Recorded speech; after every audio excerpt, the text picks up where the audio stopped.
আসসালামু আলাইকুম প্রিয় শিক্ষার্থীবৃন্দ, সবাই কেমন আছো? আশা করি তোমরা সবাই খুব ভালো আছো। তোমাদের সবাইকে লার্ন উইথ রাত্রি আক্তার লোপা ইউটিউব চ্যানেলে স্বাগতম। আমি রাত্রি। আজকে তোমাদের মাঝে আমি পঞ্চম শ্রেণীর ইংরেজি বইয়ের ইউনিট 10-এর লেসন 6, 7 এবং 8, 9 নিয়ে আলোচনা করব। দেখো, আমরা এর আগে ইউনিট 10-এর লেসন 1 থেকে 5 পর্যন্ত পড়েছি। আজকে আমরা এর পরের লেসনটা পড়ব।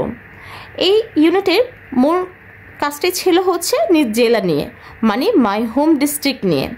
তো আমরা এই ইউনিটের প্রথম লেসনগুলোতে পড়েছি হচ্ছে কিশোরগঞ্জ জেলা নিয়ে, এটা হচ্ছে মামুনের হোম ডিস্ট্রিক্ট ছিল। আর আজকে আমরা পড়ব নিজেদের হোম ডিস্ট্রিক্টগুলো নিয়ে। দেখো এখানে কি আছে, মাই হোম ডিস্ট্রিক্ট সাউন্ড প্র্যাকটিস 4। দিতে আছে prepare to right about your home district, answer the question in your exercise বুক। তাহলে বলছে যে এখানে তোমাদের নিজ জেলা সম্পর্কে লেখার জন্য এবং এই কোশ্চেনগুলোর উত্তর দেওয়ার জন্য, উত্তর তোমাদের এক্সারসাইজ বুকে লেখার জন্য। 1 কোশ্চেন ছিল what is the name of your home district. 2 ছিল what type of town is ইট।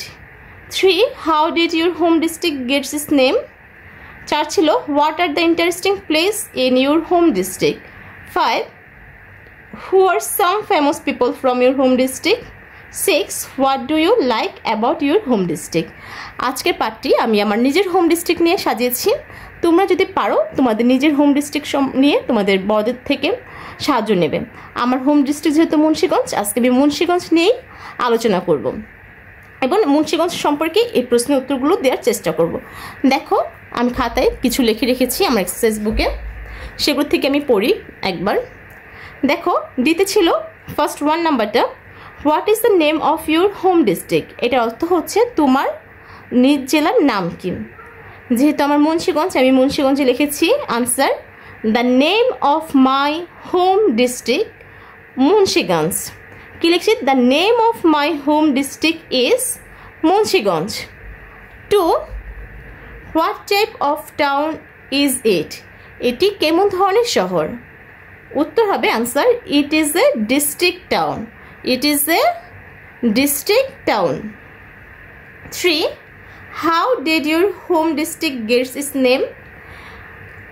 তোমার জেলা কিভাবে এটার নাম পেল। তো আমি লিখেছি answer the name of Munshiganj got it's names from the name of Faujdar Munshi Haidar Hossain.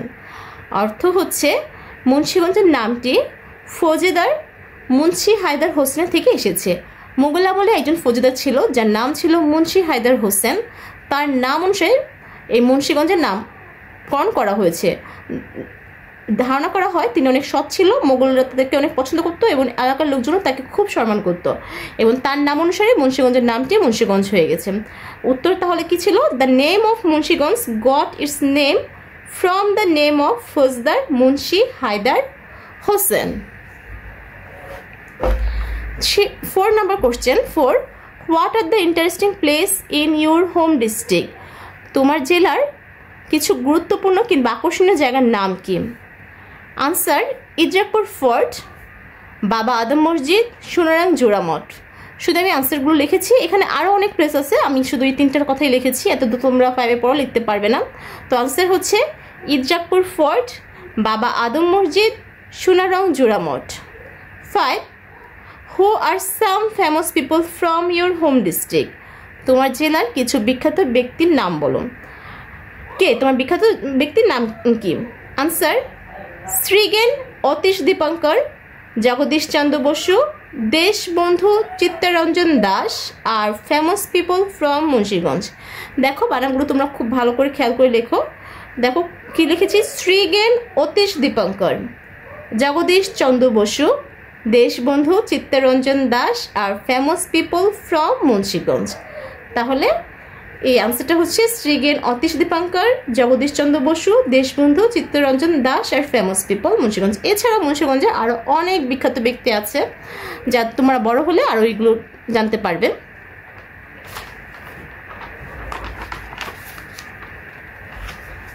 6 what do you like about your home district, তুমি তোমার জেলার কোন জিনিসটি পছন্দ করো? Answer, I like all place of my home district specially Idrakpur fort, আমি আমার জেলার সব স্থানগুলোই পছন্দ করি, কিন্তু স্পেশালি ইরজাকপুর কেল্লা বেশি পছন্দ করি, ইরজাকপুর কেল্লা থেকে পছন্দ করি। তাহলে আনসার হচ্ছে I like all place of my district specially Idrakpur fort. আশা করি আনসারগুলো তোমরা বুঝতে পেরেছো। তোমরা সহজেই তোমাদের যাদের জেলা মুন্সিগঞ্জ তারা মুন্সিগঞ্জ সম্পর্কে লিখতে পারবে, আর যাদের মুন্সিগঞ্জের বাইরে থেকে অন্য জেলার কেউ যদি দেখে থাকো তাহলে তোমরা অবশ্যই বড়দের সাহায্য নিয়ে সেই জেলা সম্পর্কেও লেখার চেষ্টা করবে, কিংবা কমেন্টসে আমাকে জানাবে যে তোমরা কোন জেলা সম্পর্কে জানতে চাও। দেখো এরপরে কি আছে,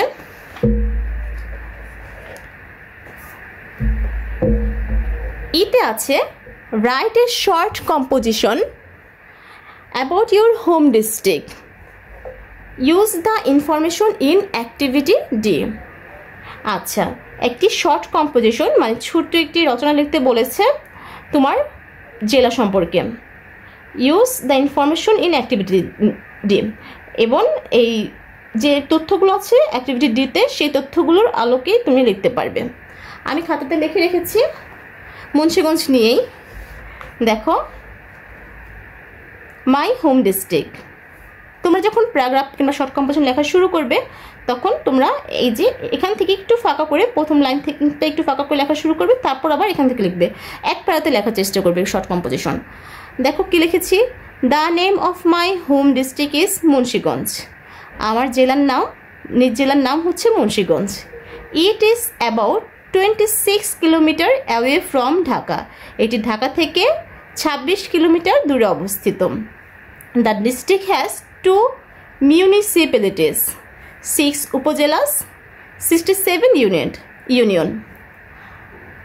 এই জেলায় 2টি পৌরসভা, 6টি উপজেলা এবং 67টি ইউনিয়ন আছে।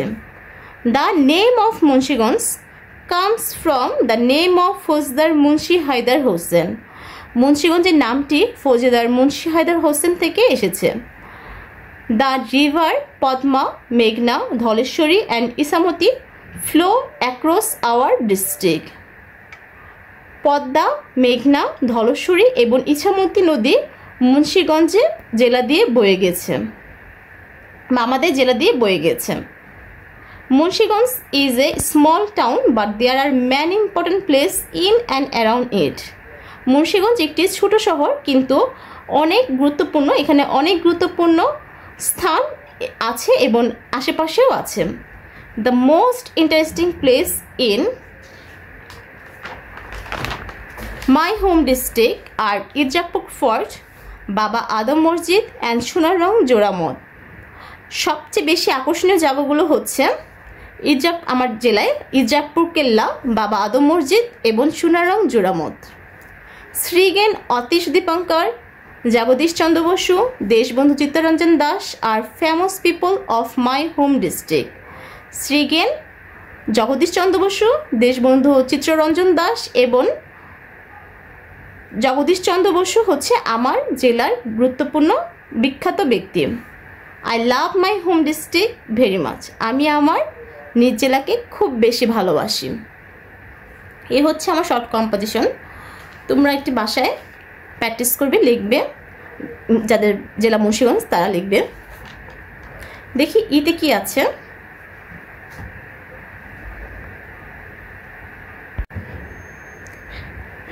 ইতে আছে, ইতে করেছি আমরা। এফে আছে লুক, লিসেন অ্যান্ড সে, দেখো, শুনো এবং বলো।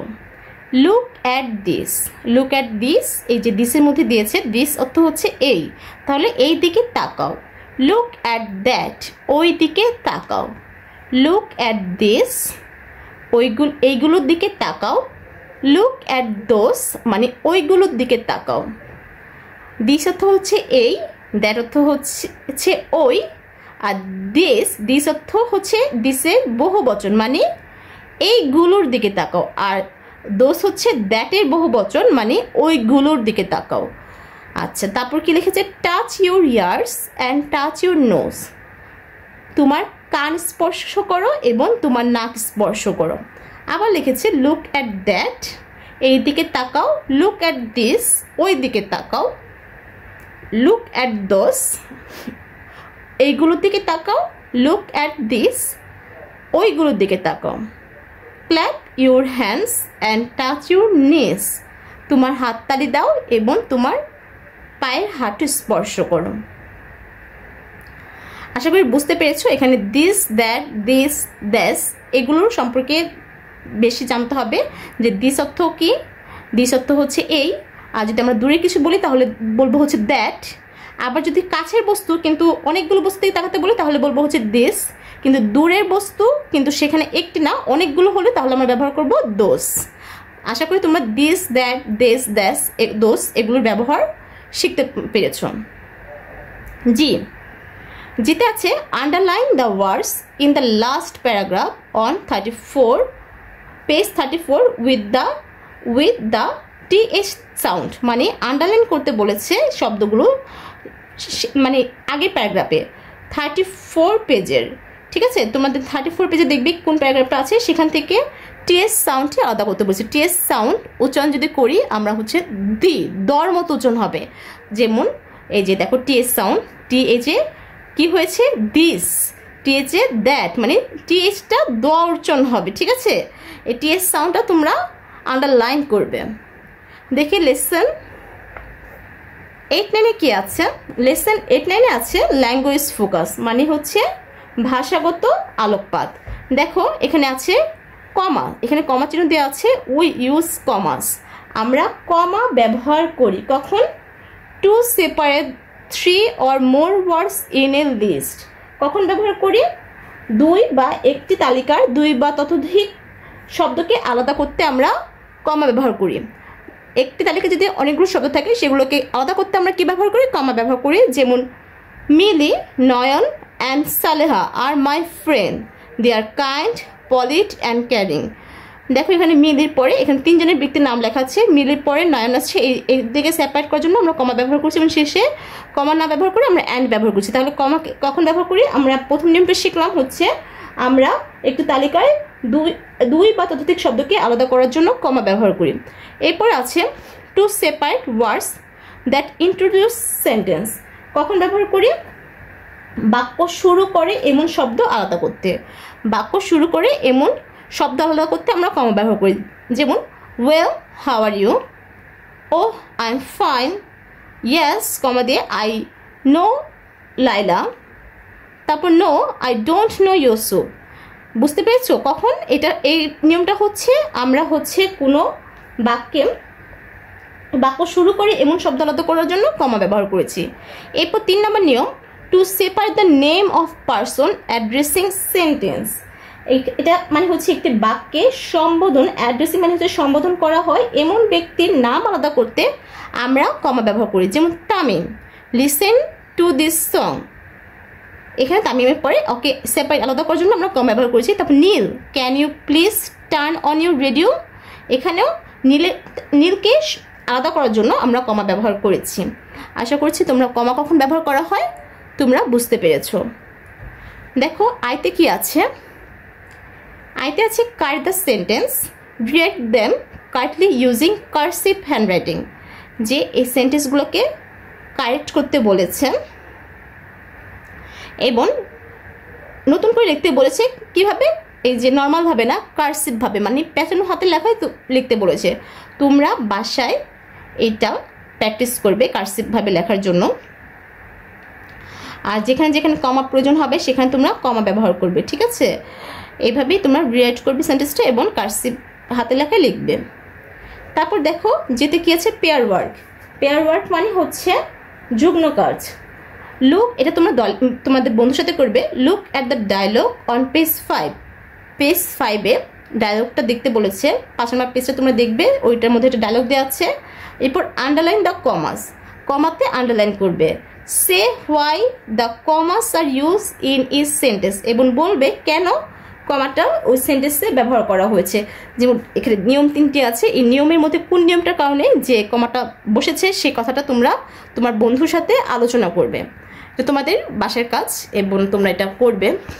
আশা করি আজকের পার্টটা তোমরা বুঝতে পেরেছো। আজকের পার্টটি এই পর্যন্তই। ধন্যবাদ সবাইকে। পরবর্তী পার্ট দেখার আমন্ত্রণ রইল। আর হ্যাঁ, যদি আমার চ্যানেল তোমরা নতুন হয়ে থাকো অবশ্যই সাবস্ক্রাইব করে আমার পাশে থাকবে। আর ভিডিও ভালো লাগলে অবশ্যই লাইক কমেন্ট শেয়ার করে আমার পাশে থাকবে। ধন্যবাদ সবাইকে। আল্লাহ হাফেজ।